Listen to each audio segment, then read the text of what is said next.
केरल में high alert का ऐलान किया गया है।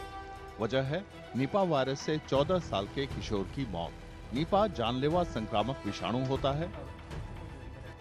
मौत की खबर मिलने के बाद अधिकारियों ने तत्काल उन लोगों की तलाश शुरू कर दी जो मरीज के संपर्क में आए थे। Nipah virus is a zoonotic disease. When we say a zoonotic disease, it means that it's an infection which can get transmitted from animals to humans. So there can be transmission from the infected animals either through their direct contact or through their body fluids, which can be saliva, urine, blood. Besides this, if a human is infected, then there can be transmission from human to human. So, and also there can be a third mode of transmission, which can be from consumption of contaminated fruits.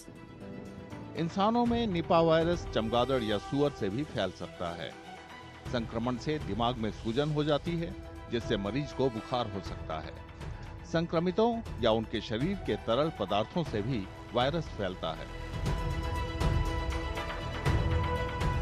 World health organisation के मुताबिक Nipah virus में संक्रमण के लक्षण नहीं भी दिख सकते हैं या सांस की गंभीर बीमारियां तक हो सकती हैं। Majority of the fruit bats in India and other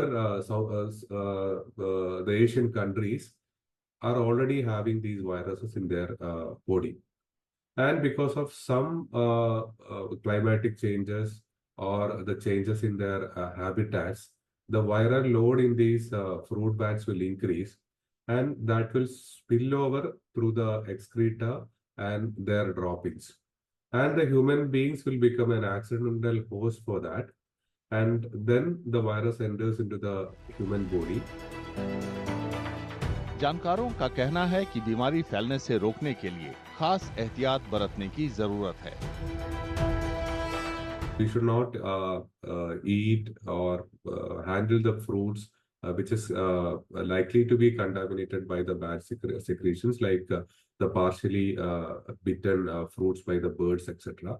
And whenever the persons are handling such fruits or the arecanut or the cashew fruits, etc., they have to wash their hands properly before touching the mouth or before having any food. So that habit should be taught to the public. हाल में केरल में किशोर की मृत्यु के बाद भारत में 7वीं बार Nipah virus महामारी की आशंका है। भारत में पहला मामला 2001 में सामने आया था। उसके बाद से अब तक इस विषाणु से कम 71 मरीजों की जान जा चुकी है। निपा वायरस की खोज 25 साल पहले मलेशिया में हुई थी। इस बीमारी से मृत्यु दर 75% है। आने वाले समय में भी महामारी फैलने की आशंका है।